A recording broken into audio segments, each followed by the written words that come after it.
আসসালামু আলাইকুম ভাই। ওয়ালাইকুম আসসালাম। ভাই আপনার আসিয়া আপনার কি হয়? আমার আসলে ভাতিজি। আপনার ভাতিজি। আচ্ছা, এই পেছনের যে স্কুলটা আছে সেই স্কুলেই কি আসিয়া পড়ালেখা করতো? হ্যাঁ, আচ্ছা, মানে আপনি কখন এই খবরটা জানতে পারছিলেন ভাই? আমি এই খবরটা আপনার জানতে পারি আসলে একটার পরে দিই। একটার পরে? হ্যাঁ, এরপরে বেলা একটা পরে। ওই দিন মানে যেদিন রাতে ঘটছে তারপর দিন বেলা একটার সময়? একটার পর। আচ্ছা, তারপরে কি আপনি চলে গেছিলেন ওখানে? মনে করেন যে আমার কাছে ফোন দেয়, আমি ফোন দিতে পারে আপনার ছেলেকে বাড়ি এসে তারপরে ফরিদপুর যাই একবার। আচ্ছা, মানে এরপর থেকে তো অনেক কিছু ঘুরতেছে। আসিয়ার সবশেষ অবস্থা কি জানেন? অবস্থা যখন খুবই ভালো না। মনে করেন যে এখন আমি যা ফোন দিয়ে যা জানলাম, মনে করেন যে আমার ভাবি বললো তার অবস্থা মনে করেন যে এখন ভালো না, আগের সাইডে আরও খারাপ এরকম। আমি স্কুলের খাতা দেখলাম, ও রেগুলার স্কুল আসতো। হ্যাঁ, প্রতিদিনই স্কুলে আসতো। প্রত্যেক দিন আসতো। ওদের বাড়তি পোলাপানের সাথে কোনো করতো না, তো ও নিজের মতো নিজে ধরেন আসতো প্রত্যেক দিন স্কুলে, আবার চলেও যেতে হবে। এবং সাইম শেখের সাথে কথা বললাম, ওর সাথে ও মানে 1 মাসের বড় না ছোট আসিয়ার সাইম। হ্যাঁ, ও একই স্কুলে পড়ে, একই স্কুলে ক্লাস 3-তে পড়ে। ওর রোল 3 আর আসিয়ার হচ্ছে 4। হ্যাঁ, ভাই মানে আপনাদের অবস্থা তো ভালো না মানসিকভাবে?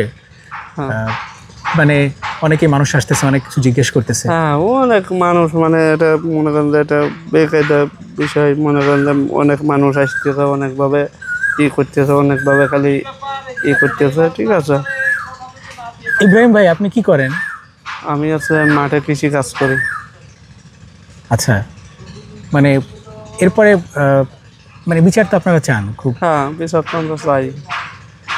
কি বিচারটা আপনারা চান বলুন তো একটু? আমরা বিচার চাই যে অর্থলোকে আপনার যেরকমভাবে আমার ভাতিজির অর্থলোকে এই কাজটা করছে সেরকমভাবে ওকে মনে করেন যে ওরকমভাবে করে তারপর ফাঁসি দেওয়া হোক। ফাঁসি। আচ্ছা, মানে আপনার ভাস্তি যার বিয়ে হয়েছে সেও তো ছোট ছিল। হ্যাঁ, মনে করেন সে 14 তার বছর বয়স। হ্যাঁ 15 বছর পড়েছে, 15 বছর বয়স।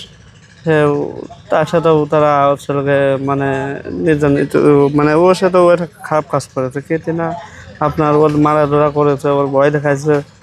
হ্যাঁ, আচ্ছা, এবং যতটুকু শুনতে পাইছি যে ওর সাথেও নাকি খারাপ আচরণ করছে বা ধর্ষণ চেষ্টা করছিল।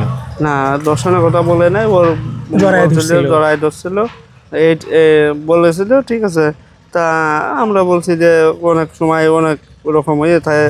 ঠিক আছে, এরকম মানে বিষয়। হিটু শেখের চরিত্র তো আগের থেকেই খারাপ। হ্যাঁ, আমরা শুনেছি, মানে এই সেটাই আমরা শুনেছি যে ওর চরিত্র আগের থেকেই খারাপ। হ্যাঁ, আর আমরা যখন বিয়েটা দিলাম সেখন কেউ মানে ওই আশেপাশে কেউ বলে নাই? কেউ বলে নাই। আচ্ছা, মানে একটু ছায়া চলেন, কিন্তু অনেক রোদ ভাই। আপনিও ভাবতেছেন, আপনি তো কৃষি কাজ করেন? হ্যাঁ, কৃষি কাজ করি। আচ্ছা, এখন আসিয়ার যে অবস্থা আসলে ভাই, আমার তো বাচ্চা আছে, আমার বাচ্চার বয়স 7 বছর, আসিয়ার 8। মানে আমি না মানে মানতে পারি নাই বুঝছেন, যে কারণে ছুটে আসা ঢাকার থেকে। ওরা একটা মেয়ে আছে, কয় বছর বয়স? 8 বছর। ওরা 8 বছর বয়স। আসিয়ার বয়সে মানে এইটা তো হইতে পারে না, এগুলো হয় মানে এটা কি মানা যায় বলেন? না, এতে না মনে করেন যে এটা কি কোনোভাবে মানা যায় বলেন ভাই? এটা মানা যায় না, কিন্তু ধরেন এই কাজটা তাকে করা কিন্তু না। মনে করেন যে আজকে আমার ভাতিজার সাথে এরকম হয়েছে, মনে করেন যে আজকে আরেকজনের ভাতিজার সাথে কালকে হবে, তারপরের দিন আরেকজনের ভাতিজার সাথে এরকম হবে। ঠিক আছে, এরকম ধরেন চলবেই। এর যদি না করা যায় মনে করেন যে চলবেই। এর যদি মনে করেন যে একবারে ফাঁসি দেওয়া হবে যাতে মানুষজন এইসব ভয় পেয়ে যায়, তাহলে পরে হচ্ছে ভালো না। এটা তো আমরাও চাই যে এমন একটা শাস্তি হোক যে শাস্তির মাধ্যমে আরও লাখ লাখ মানুষ যেন সচেতন হয় যে এইগুলো করা যাবে না।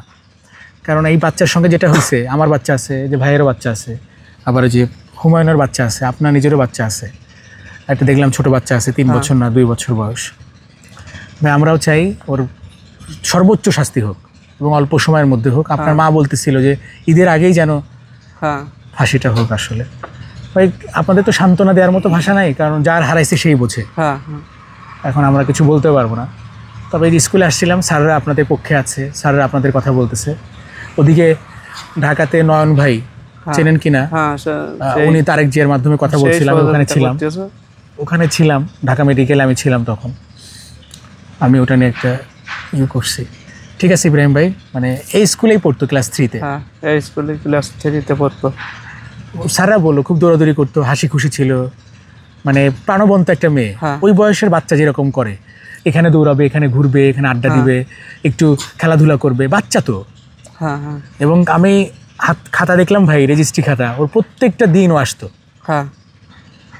ইস, এবং স্যাররা বললো যে এটা তো হইতেই পারে না, এটা ওর বড় বোনের সাথে অন্যায় হয়েছে, আবার ওর সাথে অন্যায় হয়েছে। এবং দেখেন ভাই, প্রথমে ওকে জিনের চিকিৎসা করাইছে, মানে জিন ধরছে, ওরা নিয়ে গেছিল জাহেদা।